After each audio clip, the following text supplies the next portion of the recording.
Une dame nous a envoyé ce témoignage au bureau. À la Noël, j'ai remonté un figuier à la chambre du haut pour faire de la place pour le sapin de Noël. Ce figuier avait en réalité sur le tronc une petite branche avec 12 feuilles environ. Elle n'était pas belle à voir. Je trouvais qu'elle gâchait la forme du figuier. Quand je me réveillais le matin, je le voyais par la fenêtre et je pensais « je vais couper cette branche ». Chaque fois que je passais à côté de ce figuier, je pensais « cette branche n'est pas belle, je vais m'en débarrasser ». Eh bien, le temps a passé et j'ai remis le figuier dans la salle de séjour et j'ai continué à avoir une pensée négative chaque fois que je le voyais. Au total, ça a duré environ 1 mois et demi. Un matin, je suis passée à côté du figuier et toutes les feuilles de cette petite branche étaient jaunes. Il n'y avait aucune autre feuille jaune sur les branches de l'arbre tout entier. J'ai eu la chair de poule et j'ai raconté à mon mari. Et il m'a dit « Je suis vraiment content que tu penses de bonnes choses à mon sujet. » Ce qui m'étonne vraiment dans cette histoire, c'est qu'elle prouve que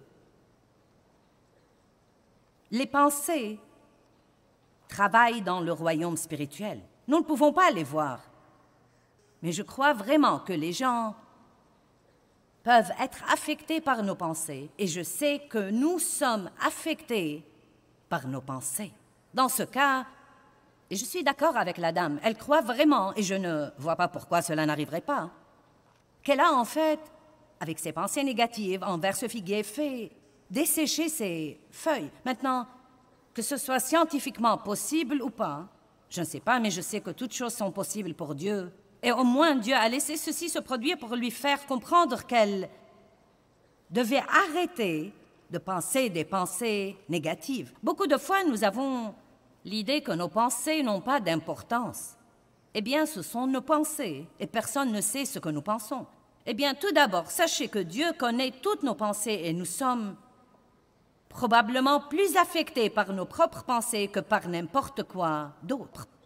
Vous connaissez probablement Proverbe 23:7, « Car un homme est comme les pensées de son âme. » J'ai en fait traduit ce verset à ma façon et j'aime dire « Là où la pensée va, l'homme suivra. » Nos pensées sont très importantes.